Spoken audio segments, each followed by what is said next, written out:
एक 10 वर्षीय लड़का रोज अपने पिता के साथ पास की पहाड़ी पर सैर को जाता था। एक दिन लड़के ने कहा, पिताजी चलिए आज हम दौड़ लगाते हैं। जो पहले चोटी पर लगी उस झंडी को छू लेगा और रेस जीत जाएगा। पिताजी तैयार हो गए। दूरी काफी थी। दोनों ने धीरे धीरे दौड़ना शुरू किया।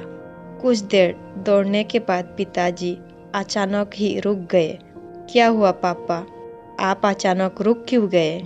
आपने अभी से हार मान लिया क्या? लड़का मुस्कुराते हुए बोला, नहीं नहीं, मेरे जूते में कुछ कंकड़ पड़ गए हैं, बस उन्हीं को निकालने के लिए रुका हूँ। पिताजी बोले। लड़का बोला, अरे कंकड़ तो मेरे भी जूते में पड़े हैं, पर अगर मैं रुक गया तो रेस हार जाऊंगा। और ये कहता हुआ वो तेजी से आगे गया। पिताजी भी कंकड़ निकालकर आगे बढ़े। लड़का बहुत आगे निकल चुका था, पर अब उसे पाँव में दर्द का एहसास हो रहा था और उसकी गति भी घटती जा रही थी।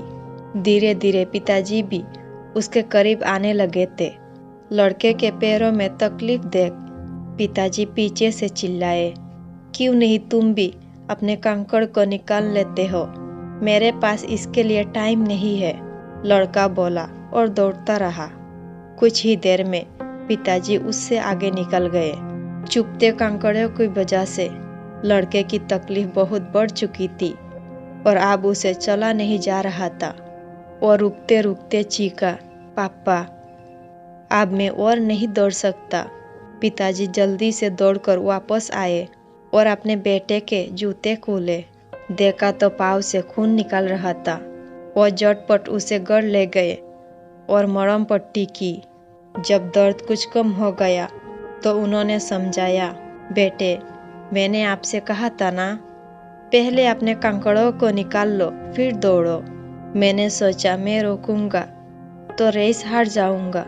बेटा बोला, ऐसा नहीं है बेटा, अगर हमारी लाइफ में कोई प्रॉब्लम आती है तो हमें उसे ये कहकर टालना नहीं चाहिए कि अभी हमारे पास समय नहीं है। दरअसल होता क्या है, जब हम किसी समस्या को अनदेखी करते हैं तो वो धीरे धीरे और बड़ी होती जाती है और अत्यंत तो हमें जितना नुकसान पहुंचा सकती थी उससे कई अधिक नुकसान पहुंचा देती है।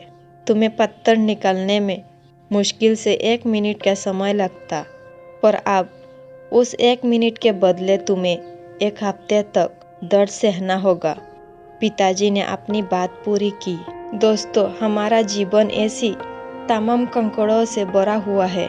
शुरू में ये समस्या छोटी जान पड़ती है और हम इन पर बात करने या इनका समाधान खोजने से बचते हैं, पर धीरे धीरे इनका रूप बड़ा हो जाता है।